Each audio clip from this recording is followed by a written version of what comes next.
Good morning. Welcome to another episode of Bitches Love Sports. I am Jazz Monet, and the blue light behind me means that it's a Cowboys victory Monday, right? So like always, please let me know if you can't hear me. I'm pretty sure by now I have it down, but I think I just kind of have like a little bit of residual trauma from all the times that I like start this show and people can't hear me or can't see me or something. So, yeah, if you can't hear me or if you can't hear me well, or when I start playing the videos, if you can't hear me, let me know. If you are watching on Facebook or Twitter, I highly recommend you come over to YouTube if you want to leave comments and interact because for some reason, whatever reason, I don't know. I can stream to those places, but people leave comments. I don't see them until I go check the streams later. So yeah, here we are. I'm not gonna take up too much of y'all time. I want to kind of watch some clips from postgame that I think are relevant to the game that we saw yesterday, and then get us out of here in time to watch Will Still and get breakfast and start our days off right. So, Cowboys won yesterday, 30-10. Some of us are really excited about how that happened, and some of us are not. Good morning, everyone in the chats, including Tavis. Yes, we are melanated, have been all my life. It's amazing.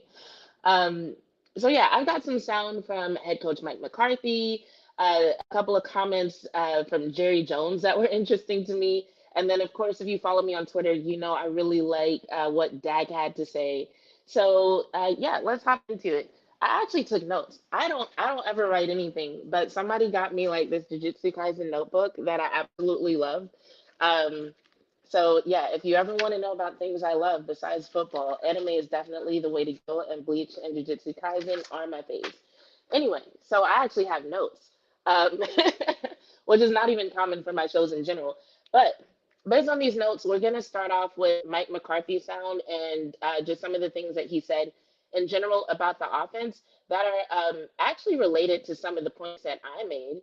If anybody watched Vach's show last night, I called in. Shout out to Vach on the volume. Should be on around 3-ish today.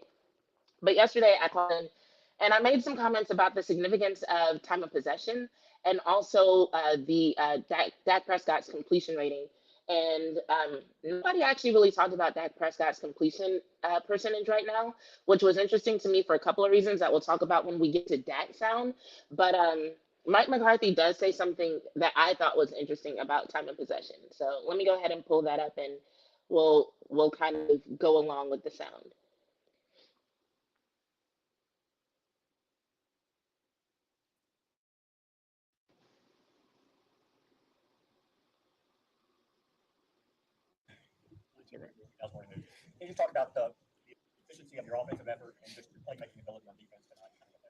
Yeah, definitely. I mean, I think just like anything, when Hold you on, let start me slow that down. your play, Sorry. When I listen to these, I listen to them at like 1.5 speed, and I forgot to turn that off. 1 second. All right, let's try that again.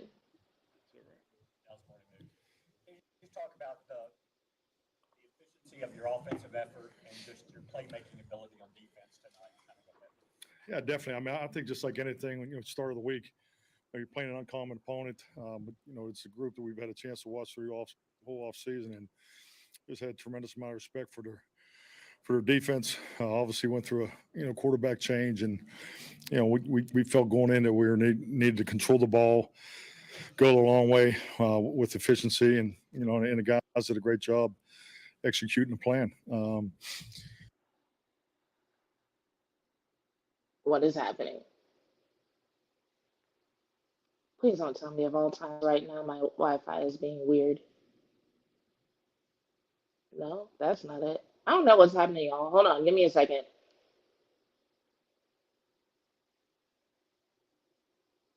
Okay, Wi-Fi is good.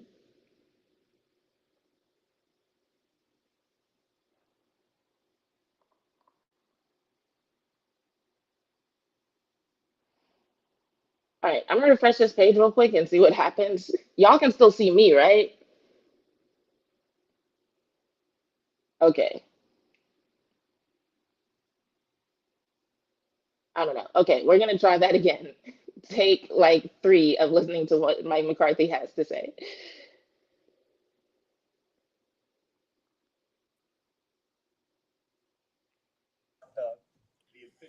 your offensive effort and just your playmaking ability on defense tonight? Kind of what that means. Yeah, definitely. I mean, I think just like anything, start of the week, you're playing an uncommon opponent, but it's a group that we've had a chance to watch through whole off season, and just had tremendous amount of respect for their defense. Obviously went through a quarterback change, and we felt going in that we needed to control the ball, go a long way with efficiency, and and the guys that did a great job executing the plan.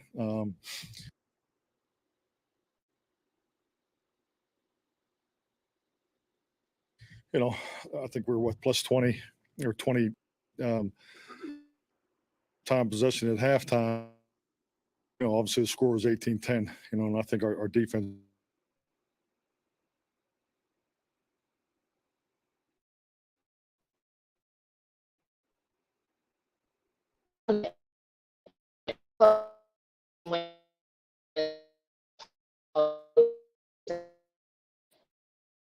Really have that much stuff. Laptop.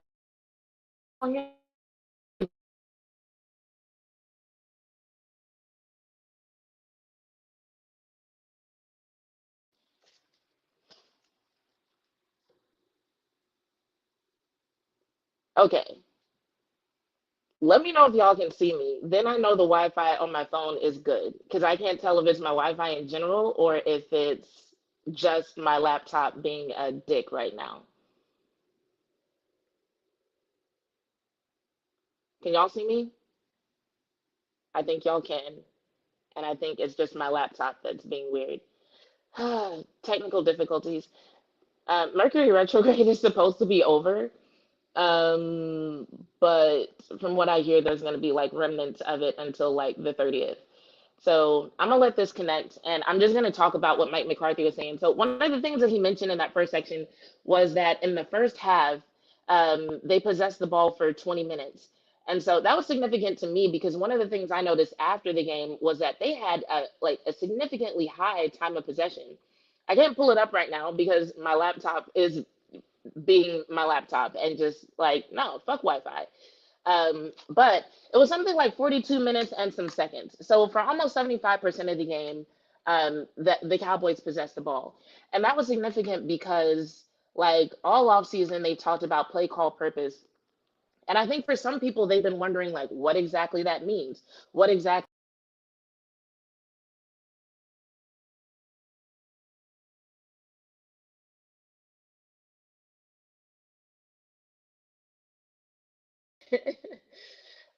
this might be a rough morning, y'all. I'm gonna just try to get through it. But yeah, so Mike McCarthy made it very clear that he was willing to sacrifice offensive production for the sake of winning games, right? They've made it clear that the goal is to get to a Super Bowl, to win a Super Bowl, to have more postseason success, to look better during the season, to take care of the ball. So then when we see them do certain things, it's kind of like, okay, well, what exactly is a purpose?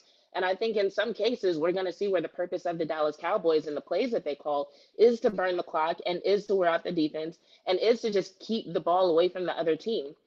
And so for him to know that going into halftime, they had the ball for 20 minutes, that's really significant because if it weren't important, he wouldn't have known that. He wouldn't have said that. So that was really significant. Something else that he said in that first section was there's a lot going on with our offensive line. And that's something that I want to look more at because I know we lost Chuma, but I didn't really pay attention to, like, as much as I would have liked to what was going on the offensive line in terms of people in their individual positions and jobs that may not have been done well or anything that happened with like putting TJ Bass in that might have like thrown off the flow of things. So that's interesting. I'm gonna turn on my mobile hotspot real quick and see if my laptop will connect to that. Um, because sometimes my Wi-Fi is acting up, but if y'all can see me, it's fine. So if my laptop is just like fuck your Wi-Fi, then I'm gonna see if it'll connect to another Wi-Fi, and I don't know why it keeps doing that. So it looks like it's connecting. So we'll get the next clip up in a second. But the last thing Mike McCarthy said in that first part that I wanted to show you guys was said Zach's ankle also. Yes, that was also something they asked him about, but he didn't really touch on it. I've actually been wondering this whole time, like what exactly happened to Zach Martin because I hadn't seen anything, but like I'm only one person, so I can't watch everything. Um, but yeah, so there was a lot going on with the offensive line. So when people say things like, "Oh, our offense didn't do shit," and I'm just like, okay, it's week 2. They still have yet to go through a lot of stuff in the playbook from what we've heard. And on top of that, as people keep saying, there's a lot going on with the offensive line. So to say that they still went out and scored 30 points against one of the best defenses in the NFL, I'm just kind of like, okay, can we be a little bit proud of our offense? Like I know there's stuff that they need to do better, and they've said that. But yeah, I just feel like there's a little bit more room to, just show that we're proud of them despite a few shortcomings. All right, so there's another clip from Mike McCarthy's sound that I'm gonna pull up. Where was it? I think it was like a 2 minute something. I took notes, but I'm not used to using them, y'all. So yeah, I don't even remember what he said here. I took notes, but apparently they're not that great of notes. But he said something at just past the 2 minute mark that I felt was significant enough to want to share with you guys. So I've got to reconnect my laptop to StreamYard, and then we'll get into it. They pulled Zach Martin for precautionary reasons. I'm glad to know that it was precautionary and not like something serious. All right, here we go. Take like 4 of trying to share Mike McCarthy sound.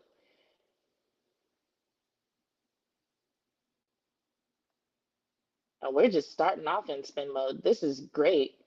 I can't win this morning, you guys. I finally like take notes and Let's talk just about the efficiency. technology is Up a notch doing its clearly thing. from last year. And I think from top to bottom, not only our veteran players, but our younger players are really contributing. So it's awesome to see them flying around and staying the course. And like I said, the second half was super impressive.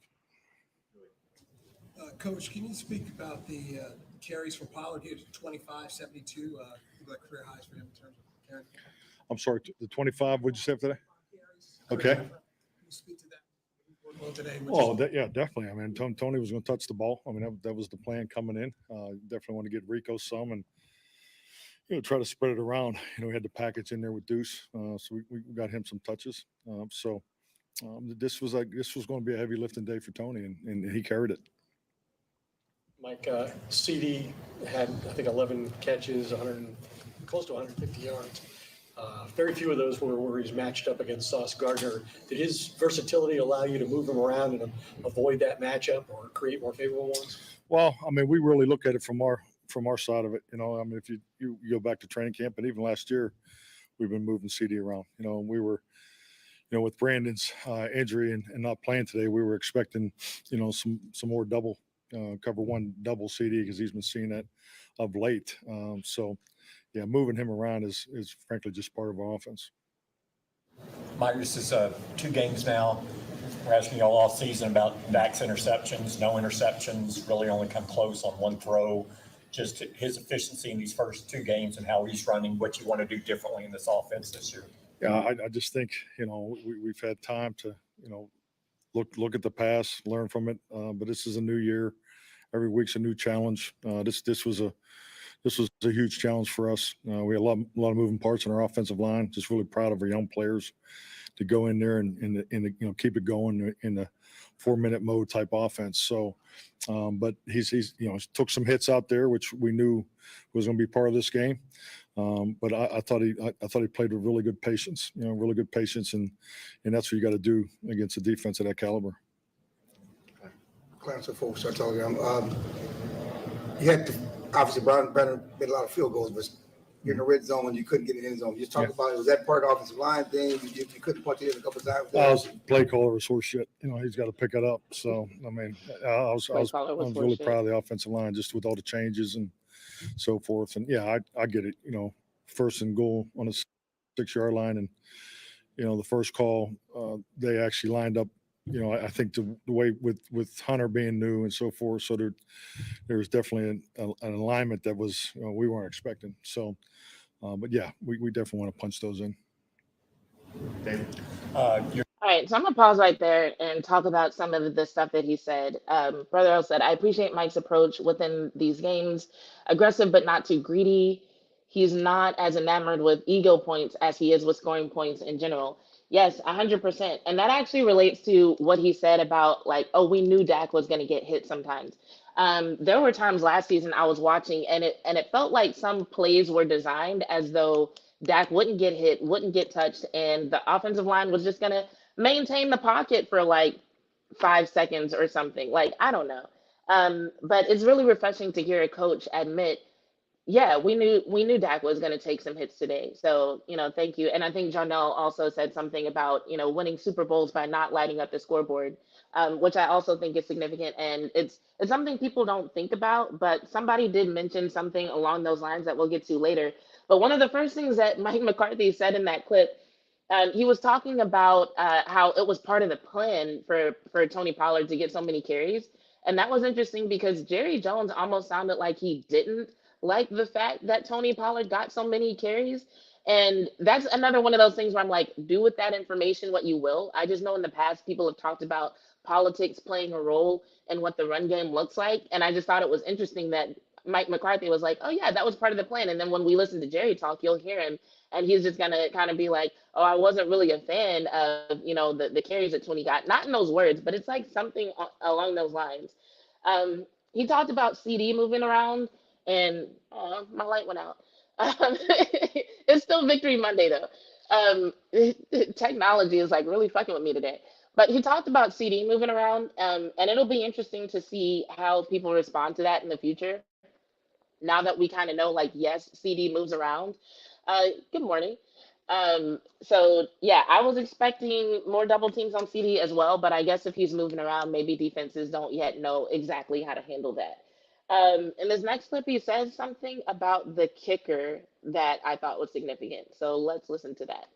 His game, I mean, obviously had to miss extra point to open the season, but he's been perfect since. And the kicks he made tonight, 55-yarder. Yeah, definitely. I mean, and you need to give them these kicks too. I mean, that's part of it. I mean, we all know where we want to go, and we don't want to be lining up for those kicks. When it's on the line, and we haven't really given those opportunities. So I've always been pretty aggressive. I go back to my history of having a young first year starter kicker, and it's important to give him these chances. So what was significant about that is when he's like, it's important to give him these chances. So yesterday watching the game, I put out a tweet that said something like, did the Jets force a field goal or did the Cowboys just settle for one? And I wasn't saying that to insinuate that like the Cowboys weren't trying to actually get into the end zone, but there were a couple of series that like you could tell like the overcritical fans that I keep talking about, they weren't too happy about. So one of them was in the fourth quarter.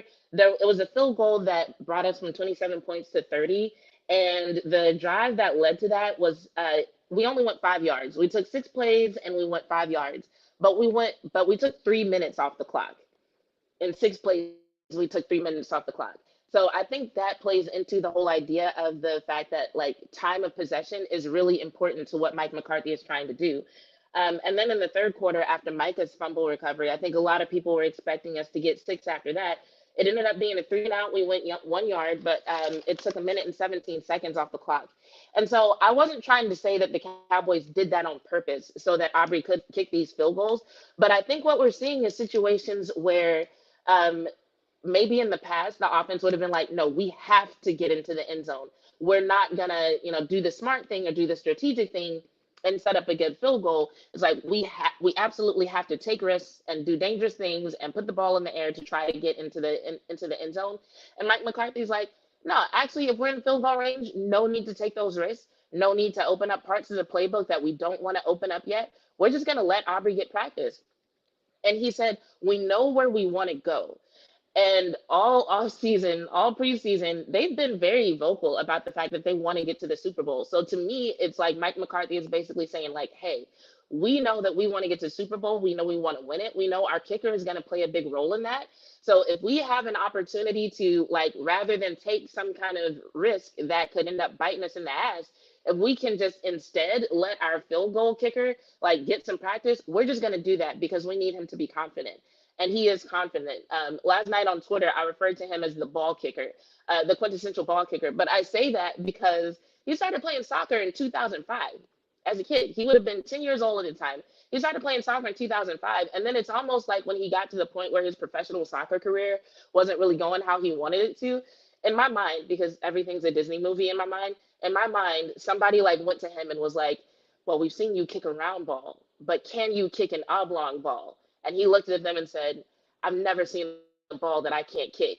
And then he went to the USFL and got his team 2 championships. And now he's with the Cowboys. So I'm just like, in terms of a kicker, what more could you ask for than a dude who's dedicated his whole life to ball kicking?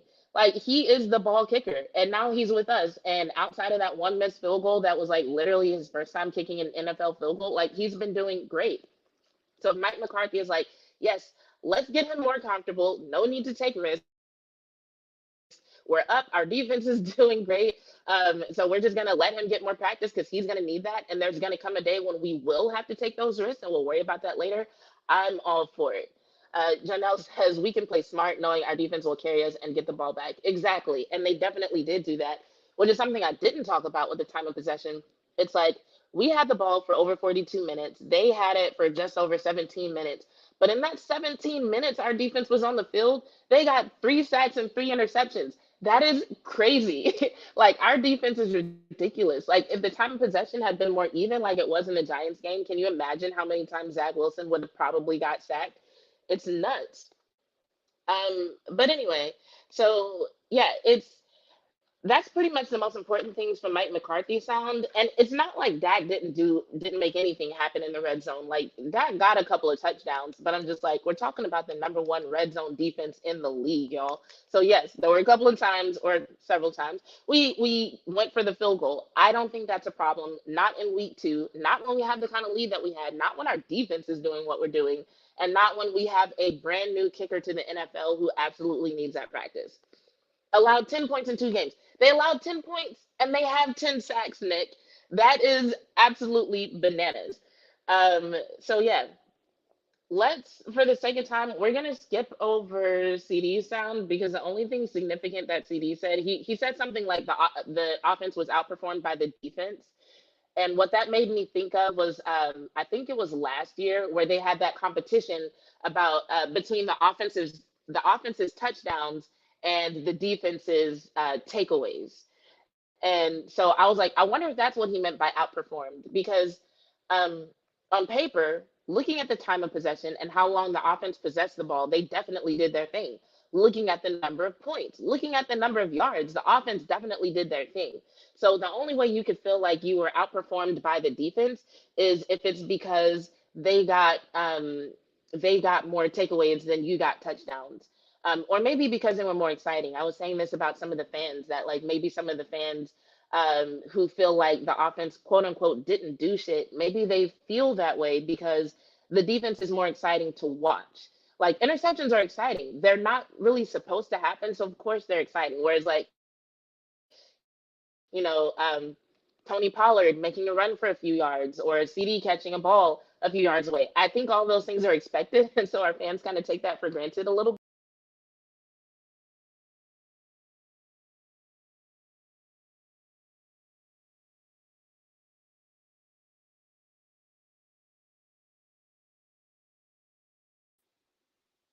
Are we back? Can y'all see me? But yeah, I think we played complimentary football. Mike McCarthy made reference to that. Dak made reference to that. So yeah, I wouldn't say they were outperformed, but CD said it. Jerry Jones mentioned Tony Pollard, which we'll get to if we have time, but let's go to Dak sound and listen to some of the stuff that he was talking about, and then we'll kind of see what things are doing as far as time. We're gonna start from the very beginning. It's a very good place to start. Shout out to anybody who actually understands that reference.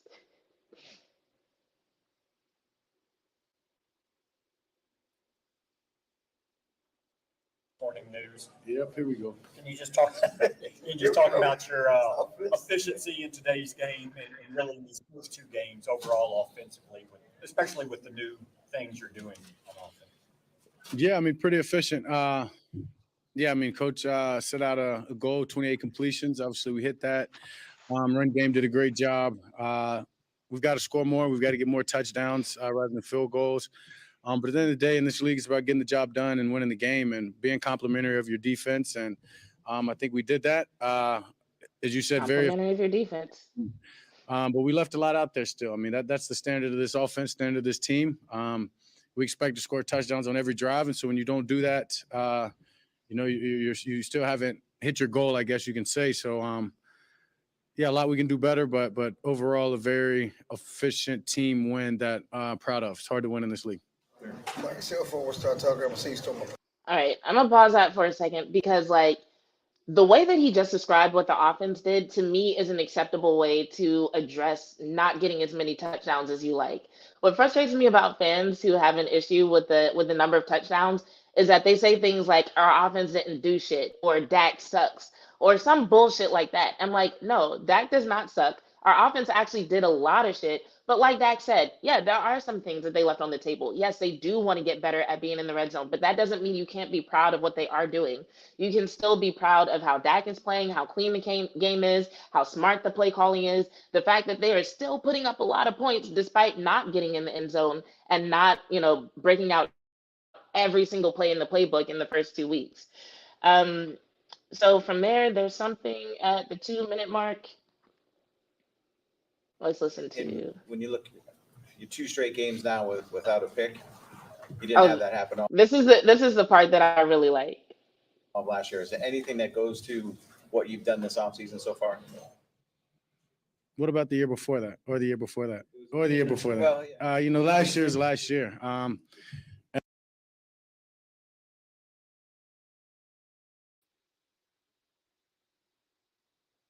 Okay, I'm pretty sure it cut out for a second. When y'all can see me again, let me know and I'll start this clip over. Technical difficulties.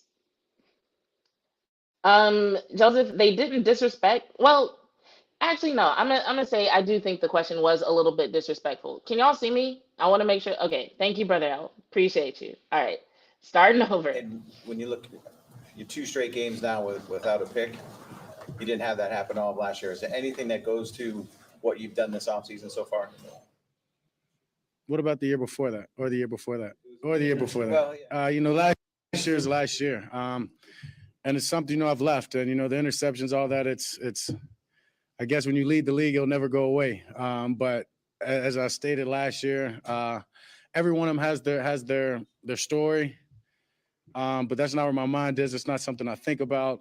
Just being candid, I really don't care about the questions about them at this point. I know how efficient this offense is. I know the work that I've put into this game, the work that we've put in as a unit. And, that's not even a thought process.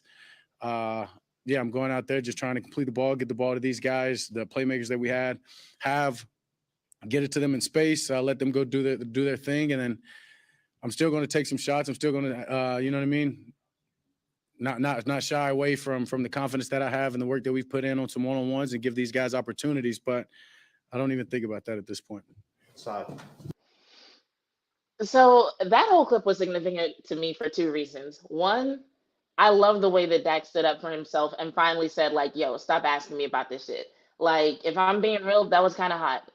I like when Dak is being assertive and confident and is just kind of when he said, I know how efficient this offense is, I know the kind of work that I put in, I was just yo, talk your shit, dude, because it's almost like they act like there's nothing else to talk about.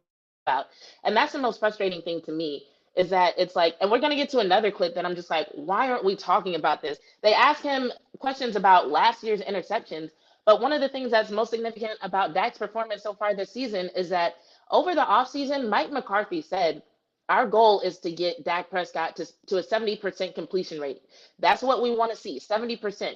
Now, in the first game, we talked about the rain, we talked about the weather. His completion rate was pretty low, especially with some of the drops that happened, right? And so it was down at 54-something%. But then this game, you turn around, he's 31 of 38, so a little bit over 80%. And so that puts him at just over 70% of the season. It's 70.96 something.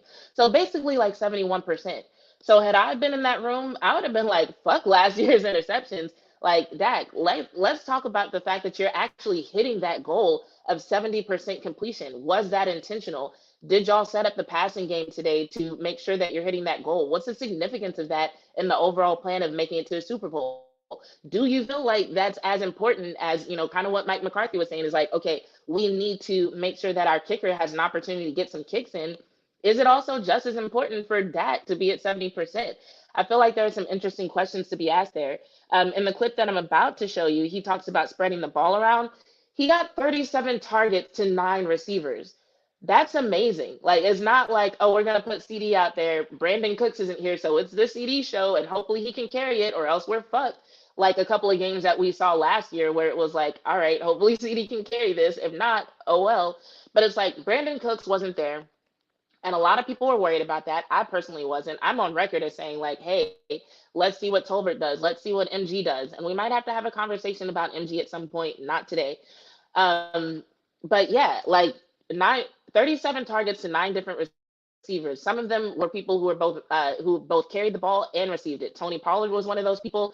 Dak himself carried the ball a few times. Definitely look at the box score, because that's also something that's not being talked about, is the fact that Dak also carried the ball. So there's a lot going on this offense for people to be like, oh, the offense didn't do shit. I'm just like, your quarterback's using his feet. We've got 9 different receivers. We've got a 70% completion rate. We've got ourselves a kicker who can actually make the kicks. I don't know what people want. But in another section that we're about to listen to, I think we're going to listen to him back to back. He also talks about lining up his footwork with the footwork of the receivers. And he says something interesting about his own footwork that I'm just like, yo, this would make for way more interesting questions than talking about last year's interceptions. Sometimes to me, it feels like the media members in the room are not having a conversation with Dak. It's like they ask a question and they let him talk and they don't really listen until it's time for them to write their article. And then somebody else asks a completely unrelated question. But I really do think that there's a lot to get out of what he actually says. But we're going to skip ahead a little bit and listen to what he says about the targets, and then listen to what he says about the footwork. That blocking struggled with catching the ball. Rain obviously could have played a part in that. You yourself said that they have a big game today, and then Schoonmaker touchdown, Ferguson touchdown. Was that a part of the game plan, or was that just taking what the Jets were giving you? Yeah, I mean, I think it was just taking what it gives us, what they were giving us. I mean, you go back and you look at last week, we didn't shy away from throwing it to them. Even as you just said, with the ball being wet, being a tough day to handle the ball, they were still getting the opportunities. And I don't know if they had more or less tonight, but that's just kind of the way the game plan goes. Spread it out. I'm looking for the matchups. I'm taking what the defense gives me, and they just made those plays tonight that they did in the last week. And that's why I told y'all, a young group, but a group that is very, very confident in themselves. I'm very confident in them, and yeah, they're only going to do that, and really should be third. I mean, I missed Ferg on another one down to the red zone. Coming out of the second half. So I mean, that's their standard, and they'll continue to play like they did this week for the rest of the season rather than last. John, This next part is about the footwork. Going into this season, there was a lot of talk with Mike taking over the offense and West Coast offense about timing and footwork and things like that. With your footwork timing up the receivers, how do you think that's gone for you through these first 2 games? Yeah, great. Honestly, great. I mean, I haven't looked at the film, but I think if you go back and you watch this film, you'll see that my footwork is tied into exactly with the receivers, whether it's going to number 1, whether it's a hip getting to number 2, or whether, hell, I scrambled on the 3rd down because, my feet told me to do so. And that's credit to him. Yeah, I mean, taking the plays that we've been great at over the years, mixing it with the principles of the West Coast to get the Texas coast. And yeah, it's been awesome. It really has. It's been awesome. Just it's easier for me to train in that sense. Is listen to my feet. You know what I mean? Practice pays off when you get into the game, because yeah, it's almost a rhythm and it's almost a dance. So yeah, it's been great. Sure. So it's comments like that I'm talking about. They're like, they'll ask him about the interceptions, like, oh, is there anything that you did particularly in the offseason to, mitigate the interceptions? Because last year you didn't have 2 games in a row where you didn't have any interceptions. But then you listen to him say all that about footwork, and you don't say anything about, like, okay, well, what have you noticed in the changes that's made to how you communicate with the receivers, or to how the game flows between you and the receivers? Just You really just listen to this man say, I might have scrambled on third down if my feet told me to, and just no follow up. He said it's like a dance, and they're just like, no follow up, no questions about what he might have done, but they want to ask about what he might have done about the interceptions that are not happening. It's super weird in my opinion. Um, Later when he talks about Tony Pollard, I thought what he said was kind of interesting. So I want y'all to listen to the question that's asked about Tony Pollard and listen to how he's kind of like, I didn't say that. So in so many words, he's like, y'all are the ones who questioned Tony Pollard's workload. That wasn't me. By the way, if anybody can check and see if Will still like puts the upcoming time for his live, like let me know what time that is, because sometimes it's like 8:25 and sometimes it's like 8:45. So just throw that in the chat if it pops up and you see it. Much appreciated. There's a lot of discussion before the season. Could he carry a heavy workload until he had a career high in carries? What's your thoughts on Tony? I wasn't a part of those discussions if he could have done that. That guy is a true professional and has just been waiting for this moment, waiting for this opportunity to do exactly what he's doing. He's an every down back, very, very productive back. Speed, can be powerful when he needs to. Pass protector, you name it, Tony can do it. And so it's awesome just to be able to see him get this role, him be able to step up, take advantage of it. But I want to give him all the credit in the world, but it's no surprise because I've known the guy since he was a rookie, and the way that he came in, approached the game, approaches the study, approaches taking care of his body. It's obvious why he's doing what he's doing, and I can guarantee he's going to continue to do that, just him being the man that he is.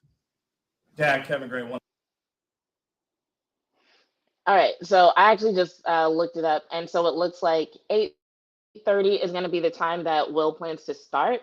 So, yeah, laptop doing weird things again. So, yeah, we might go over some more of the clips that I mentioned about Jerry Jones and some of the stuff that CD said on Tuesday night, but I just wanted to make some of these points this morning just because I thought what the offense did was like definitely something to be proud of. I'm looking forward to what they do in the future. So for me on the defense, obviously our defense is something to be proud of. Like I said, in 17 minutes on the field, they got 3 sacks, 3 interceptions, and so far on the year they've allowed 10 points, but they've gotten 10 sacks. That is absolutely bananas. Our defense is scary. And on the offensive side, they've been efficient. They've been scoring high, even though they've been efficient, which is why I don't use words like conservative, because it's not like they're playing scared. They are playing like people who don't have to do a whole lot of unnecessary stuff. We have a kicker, awesome. Time of possession battle, absolutely dominated. And then Dak's completion rate, he's at 70%, which is what Mike McCarthy said he wanted. So the things I'm going to be looking for when I watch film, I want to see what's going on with the run game. Not having Ezekiel Elliott means our run game is going to operate a little bit differently. And so with Mike McCarthy saying Pollard's carries are part of the plan and Jerry Jones having an issue with it, I just kind of want to see what's going on there. Because I know Tony Pollard only averaged like 2.9 yards per carry, which is not great. But I just kind of want to look a little bit more closely at what exactly they're doing. Also, the O-line. Kind of like how I looked at Austin Richards' movement and I was like, yo, something's up with his ankles. I do want to look at what individuals are doing on the O-line and if there's anything significant that happens as people were moving in and out, especially like when Chuma left. So I want to look closer at the O-line. And then on the defensive side, I'm definitely going to be looking at Micah's impact on the game. So for example, Malik Hooker got an interception where, let's be real, Diggs got burned on that route. But Malik was able to get in the right place because something that Micah was doing. Like I saw Micah kind of get in Zach Wilson's face and he didn't get a sack on that play, but the camera panned away as you see Micah kind of getting in his face. And I want to look at stuff like that because whatever Micah was doing, it caused Zach to like hesitate enough and to fuck up his look, like that thing that quarterbacks do where they like look a certain way to get defenders off of where they're trying to go.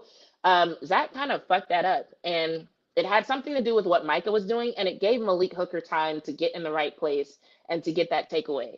So those are going to be the things that I'm looking for. So hopefully on Tuesday or someday in the future, we can talk more about that. But in the meantime, I know y'all want to watch Skywalker still. I do too. So I'm going to go ahead and end this so we can all go over there. I'm going to grab some breakfast, get in the gym, and I will see y'all tomorrow night, hopefully. So on that note, I'm Bitch 2. And I'm out.